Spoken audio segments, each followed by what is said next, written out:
Yo, what's up, y'all? I know during this time, it is getting real. Everybody's confused, I'm confused, frustrated, don't understand what's going on. I do understand, but not being able to comprehend what's going on. And for everybody that's tuning in, you probably feel the same emotion that I feel. Everybody's hurt right now. Everybody's mad and angry. And I want for people to understand that that emotion is the right emotion to have. Any person that's telling you right now that you shouldn't be angry or you shouldn't be frustrated, they should check their humanity. Only us really have to deal with dying in the streets and people telling you not to trip.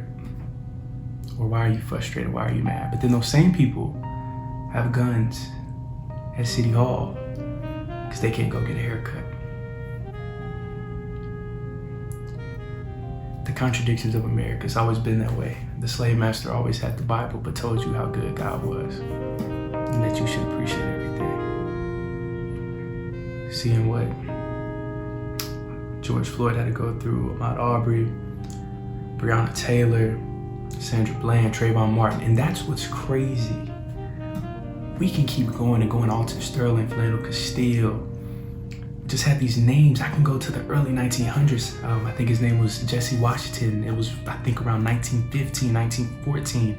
Special needs, had his genitals cut off and burnt alive, and it was a spectacle. Tickets were literally sold to watch this young man die. Special needs, falsely accused of rape. Or let's go to Atlanta in 1906, the Atlanta race riots. White woman falsely accused somebody of rape.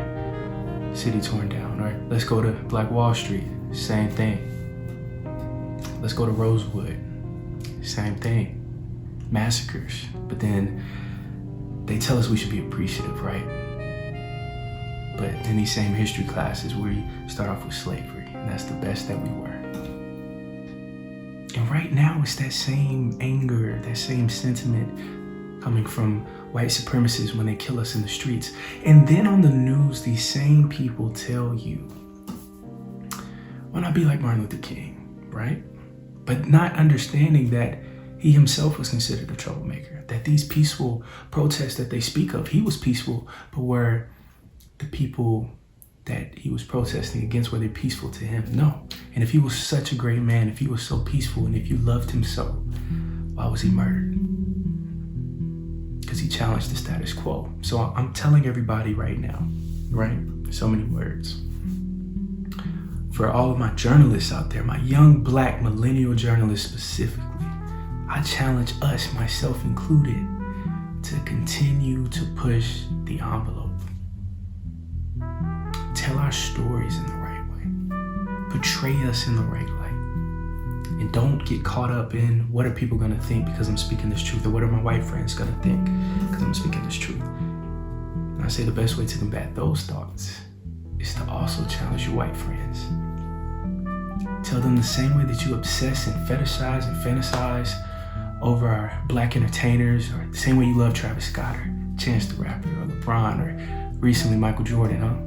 That same admiration that you have towards them, have it towards the same energy of people who look like them, who don't play sports, who aren't famous, who don't appease your whiteness, or heck, even your white fragility. And for all the quote unquote allies out there, it's time for you to step up to the plate. If you really love Jesus like how you say you do, or if you really love this person or all people like how you say you do, step up to the plate. Black influencers, don't run away either. We gotta talk to you as well. If you're out there still posting videos that's not even talking about what needs to be talked about, for the supporters who look like you and who help promote you and catapult you to the place that you are in life right now, shame on you. If you can be comfortable doing everything else but not talking about what's real, you're not real, and don't ever claim to be.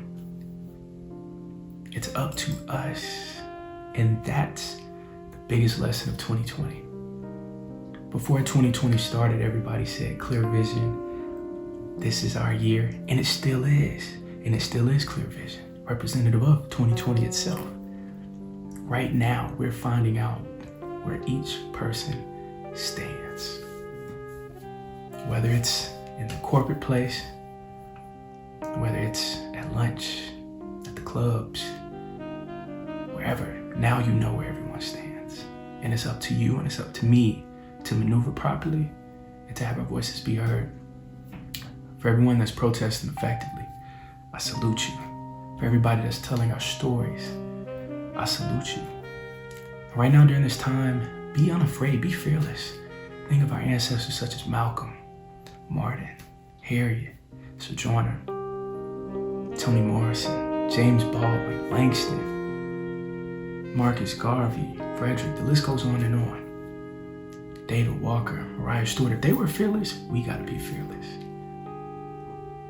And to push the legacies of Ahmaud, of Breonna, George, whoever, Sandra Bland, Trayvon, we have to demand change and we have to create change amongst ourselves and not expect it from any outside parties anymore.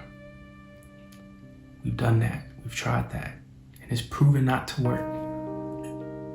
We have to save ourselves because no one else is gonna save us.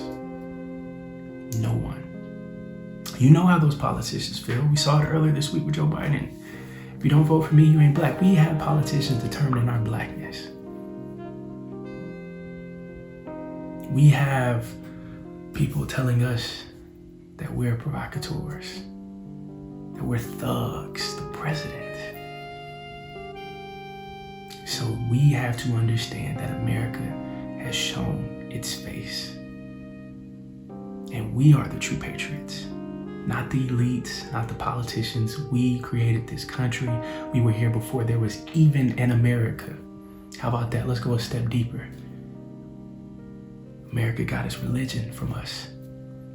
When you look at Washington, D.C., its Egyptian obelisk, everything is from ancient Kemet that you see in Washington, D.C. The Constitution itself, the ideals, the construction. A black man even designed the layout of Washington, D.C., Benjamin Banneker. We are the very fabric. Crispus Attucks was the first person to die in the American Revolution. Black man. So we're as American as anyone. And we demand to be treated as such. But first, it's upon us, not anybody else. And what I love about the energy that we have, we're not looking for anybody else to save us right now. I feel it, I see it. Let's stay consistent upon that and be unstoppable. Our blackness is magic. Know that, feel that, believe it. And we're gonna be fine. And everyone who has passed has not passed in vain. And I want for us to understand that. And the same energy that we have right now, don't let it die down. Don't a month from now we get caught up in the twerking videos or the latest thing on the shade room. Nah, let's keep this consistent energy. And by us keeping this energy, these media outlets that we feel like that aren't telling the right stories, they're gonna be forced to focus on what we need for them to focus on. It's no more playing games. We have to be focused. We have to be focused. Know that it's just the beginning. And know that when there's no struggle, there's no progress. And I think about the people before us, like Malcolm and James Baldwin. Like, I've been watching I'm Not Your Negro for the past few weeks. I've been trying to finish it, but it's very scary that our ancestors have been saying the same things for centuries. And each generation goes through the same stuff. So I don't want to hear how great America is or how great this is. We created it. It wouldn't exist without us. We know. Because it's our greatness that made it great. Understand that. It's our inventions, our ingenuity, our blueprints that gave you what you have. So don't be entitled and don't look down upon Black people because we make this thing go. And to my fellow people, we got this. We're magic. And keep pushing that envelope, keep protesting, keep the hashtags, do anything and everything possible that you can to have your voice heard. and make it happen. We got this. I'm proud of us. And to my black men, call each other, hit each other up, just ask, how are you doing? Because these are traumatic times, and these compress us and make us feel scared and paranoid, and we need somebody to talk to. It's okay to be vulnerable. Be vulnerable. To my black women, talk to each other. Black men and black women, let's create that ma'at that our ancestors had, that balance, that duality. Let's create that. I love y'all. And this Monday, I'll be talking to my man Blue Pill. We'll be having a great conversation Monday night on what to do next. That flyer's coming soon. I appreciate y'all. My name is Caleb Smith, host of the 3 Million Podcast. God has us. Know that. God has us. Our ancestors have us. Tap into the divine. Tap in. We got this. I love y'all. Peace.